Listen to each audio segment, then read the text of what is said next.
এমন একটা পর্বত আছে যেটা জয় করা কঠিন বলে নয়, নিষিদ্ধ বলে কেউ উঠে না। চীনও অনুমতি দেয় না, লাখো তীর্থযাত্রীর বিশ্বাসও অনুমতি দেয় না। আর ইতিহাসে যারা চেষ্টা করেছিলেন তাদের গল্পটাও অদ্ভুত। একজন কিংবদন্তি পর্বতারোহী সুযোগ পেয়েও পিছিয়ে গিয়েছিলেন। প্রশ্ন হচ্ছে কেন?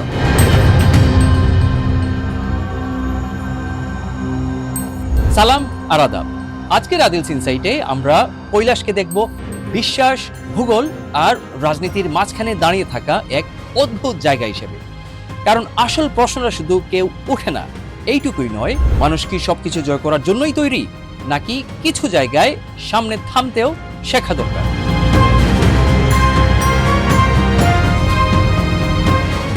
সংক্ষেপে উত্তর দিলে, কৈলাসে কেউ ওঠে না মূলত তিনটি কারণে। সরকারি নিষেধাজ্ঞা, চীন সেখানে পর্বতারোহণের অনুমোদন দেয় না। ধর্মীয় সম্মান, কোটি মানুষের কাছে এটা অ্যাডভেঞ্চার স্পট নয়, পবিত্র জায়গা। আর সম্মিলিত অস্বীকৃতি, রাষ্ট্র, ধর্মীয় নেতা, সাধারণ তীর্থযাত্রী সবাই একভাবে মনে করেন এটা জয়ের জিনিস নয়। কিন্তু এই তিনটা কারণ কিভাবে বাস্তবে তৈরি হলো? কেন একটা পর্বতকে মানুষ এতটা আলাদা চোখে দেখে? তার পেছনে আছে বিশ্বাস, ইতিহাস, ভূগোল আর আরেকজন কিংবদন্তি পর্বতারোহীর অদ্ভুত সিদ্ধান্ত। সেটা একটু পরেই বলছি। আপাতত এইটুকুই মনে রাখুন, পৃথিবীর বেশিরভাগ পর্বতে মানুষ ওঠে, কৈলাসে মানুষ ওঠে না, ঘুরে।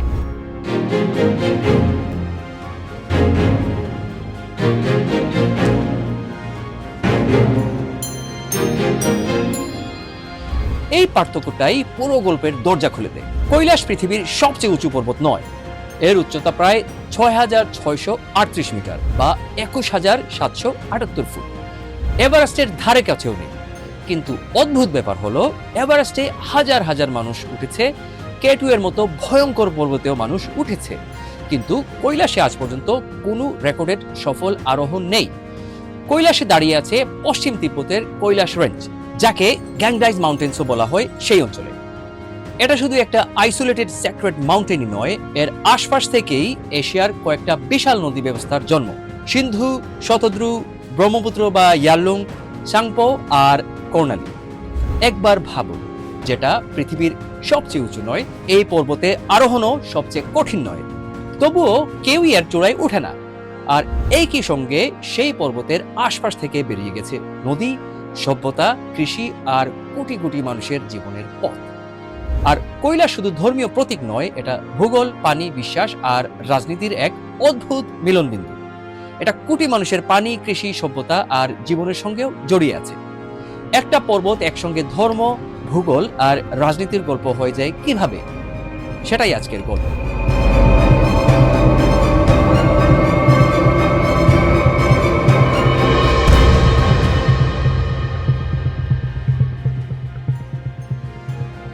ভাবুন তো, 4টি আলাদা ধর্ম, 4টি আলাদা ইতিহাস, 4টি আলাদা ভাষা, 4টি আলাদা কাহিনী, কিন্তু এক পর্বতের সামনে এসে সবাই একই কাজ করে, মাথা নত করে।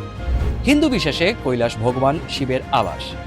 একজন ভক্তের কাছে এটা শুধু পাথর, বরফ আর ঢালের পর্বত নয়, এটা মহাদেবের ঘর। বৌদ্ধ ঐতিহ্যে কৈলাস মেরু পর্বতের ধারণার সঙ্গে যুক্ত, মহাবিশ্বের কেন্দ্র হিসেবে এক গভীর আধ্যাত্মিক প্রতীক।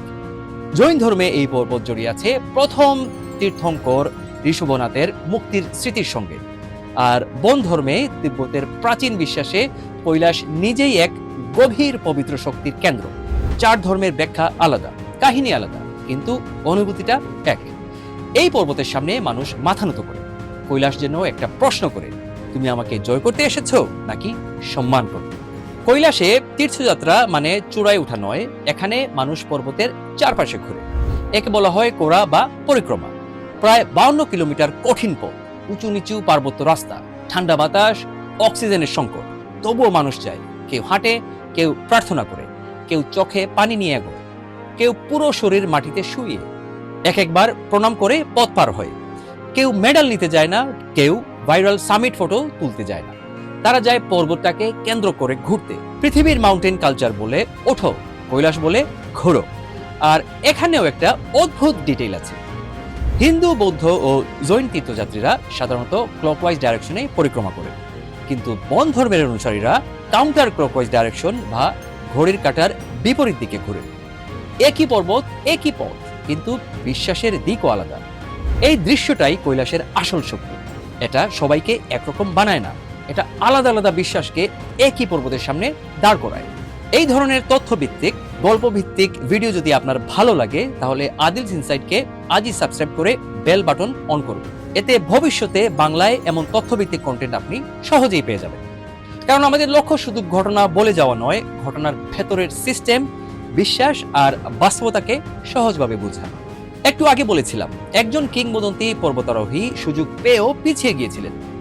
এই ঘটনাটাই বোঝায় কৈলাসের নিষেধাজ্ঞা শুধু প্রশাসনিক বিষয় নয়, এর ভেতরে মানুষের বিশ্বাস, সম্মান আর নৈতিকতার প্রশ্ন জড়িয়ে আছে। 1980 দশকে রেইনল্ড মেন্সনারকে কৈলাসে ওঠার সুযোগ দেওয়া হয়েছিল বলে প্রচলিত আছে।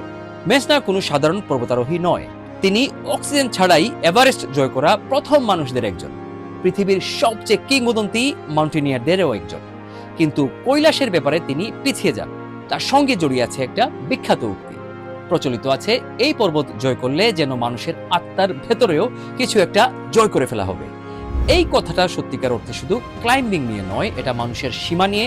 কারণ একজন পর্বতারোহীর কাছে পর্বত মানে চ্যালেঞ্জ, কিন্তু কোটি মানুষের কাছে কৈলাস মানে পবিত্রতা। তারপর 2001 সালে একটি স্প্যানিশ দল কৈলাসে ওঠার অনুমতি চাইলে ব্যাপক আপত্তি তৈরি হয়। এরপর চীনা কর্তৃপক্ষ পরিষ্কারভাবে জানায়, ধর্মীয় গুরুত্বের কারণে কৈলাসে ক্লাইম্বিং অ্যাক্টিভিটি অনুমোদন করা যাবে না। আজ পর্যন্ত কৈলাসের কোনো রেকর্ডেড সফল আরোহণ নেই।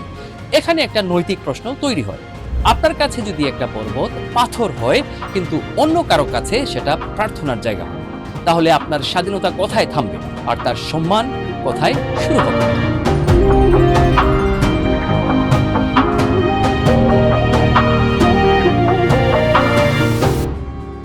কৈলাসকে ঘিরে অনেক রহস্যের গল্প চালু আছে।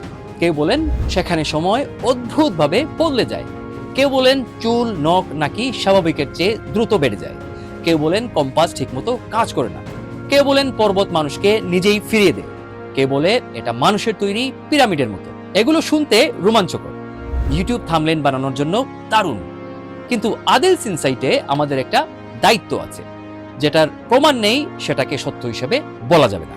কারণ রহস্য মানেই মিথ্যা নয়, আবার রহস্য মানেই প্রমাণিত সত্য নয়। কৈলাসের আসল রহস্য ভূতের গল্পে নয়, আসল রহস্য হলো পৃথিবীর সবচেয়ে উঁচু না হয়েও, সবচেয়ে কঠিন না হয়েও একটা পর্বত কিভাবে কোটি মানুষের মনে এমন এক জায়গা করে নিয়েছে যে মানুষ তার চূড়ায় উঠতে চায় না।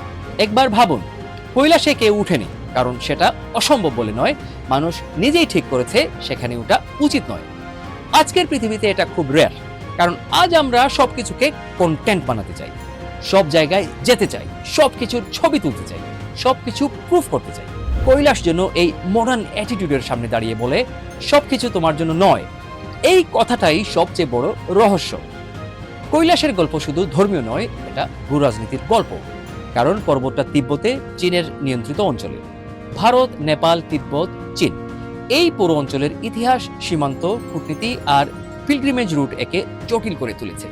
মানুষ কৈলাসে যায় বিশ্বাস নিয়ে, কিন্তু সেই বিশ্বাসের পথও আজ রাষ্ট্রের অনুমতি, সীমান্তের নিয়ন্ত্রণ, পারমিট আর আন্তর্জাতিক সম্পর্কের ভেতর দিয়ে যাচ্ছে। মানে ব্যাপারটা দাঁড়াচ্ছে, একজন তীর্থযাত্রীর জন্য এটা আধ্যাত্মিক যাত্রা, রাষ্ট্রের জন্য বর্ডার ম্যানেজমেন্ট, ট্যুর অপারেটরের জন্য লজিস্টিক্স, আর জিওপলিটিক্সের জন্য সেন্সিটিভ টেরিটরি। একদিকে হাজার বছরের প্রার্থনা, আরেকদিকে আধুনিক পারমিট আর সীমান্ত। এই টানাপোড়েনই কৈলাসকে আরো ফ্যাসিনেটিং করে তোলে। কারণ আমরা প্রায়ই পবিত্র জায়গাকে শুধু বিশ্বাস দিয়েই দেখি, আবার রাষ্ট্র পবিত্র জায়গাকে দেখে ম্যাপ দিয়ে। কৈলাস পর্বত এই দুই দৃষ্টিকে একসঙ্গে দাঁড় করায়। তাহলে প্রশ্ন হচ্ছে, এত বাধা, এত দূরত্ব, এত কষ্টের পরেও মানুষ কৈলাসের দিকে যায় কেন? কারণ কৈলাসের টান সামিটের টান নয়, এটা নিজের ভেতরের প্রশ্নের টান। কেউ যায় মুক্তির আশায়, কেউ যায় জীবনের ভার নামাতে, কেউ যান পাপ পুণ্যের হিসেব নিয়ে, কেউ যায় শুধু দেখতে একটা পর্বত কিভাবে এত মানুষকে একসঙ্গে থামিয়ে রাখে। আমাদের কাছে কৈলাস হয়তো কিউরিওসিটি, কিন্তু একজন তীর্থযাত্রীর কাছে এটা জীবনের সবচেয়ে বড় জার্নি হতে পারে। এখানে কেউ পর্বতের মাথায় ওঠে না, কিন্তু অনেক মানুষ নিজের ভেতরে কিছু একটা পার হয়ে যায়। এই জায়গায় কৈলাসকে শুধু জিওগ্রাফি দিয়ে মাপা যায় না, উচ্চতা দিয়ে নয়, রেকর্ড দিয়ে নয়, ক্লাইম্বিং ডিফিকাল্টি দিয়ে নয়। কিছু জায়গার গুরুত্ব মাপা যায় মানুষের আচরণ দিয়ে। আর কৈলাসের সামনে মানুষের আচরণ খুব স্পষ্ট। মানুষ থামে, মানুষ মাথা নত করে ঘুরে আসে, কিন্তু কেউ উঠে না। আজকের পৃথিবী আমাদের বারবার শেখায়, এগিয়ে যাও, জয় করো, ক্যাপচার করো, প্রুফ করো। কৈলাস অন্য কথা বলে। সব পর্বত মানুষকে জয়ের কথা শেখায় না, কিছু পর্বত মানুষকে থামতে শেখায়। কৈলাসের আসল রহস্য এই না যে কেউ চূড়ায় উঠেনি, আসল রহস্য হলো কোটি মানুষ আজও মেনে নেয় কিছু জায়গায় না উঠাই সম্মান প্রদর্শন। আমরা কি সত্যি সবকিছু জয় করতে চাই, নাকি কিছু জিনিসকে দূর থেকে সম্মান করাও মানুষের বড় শিক্ষা? এই প্রশ্ন নিয়েই আজকে শেষ করছি। দেখা হচ্ছে পরের ভিডিওতে। ততদিনে সুস্থ থাকুন, নিরাপদে থাকুন। ধন্যবাদ।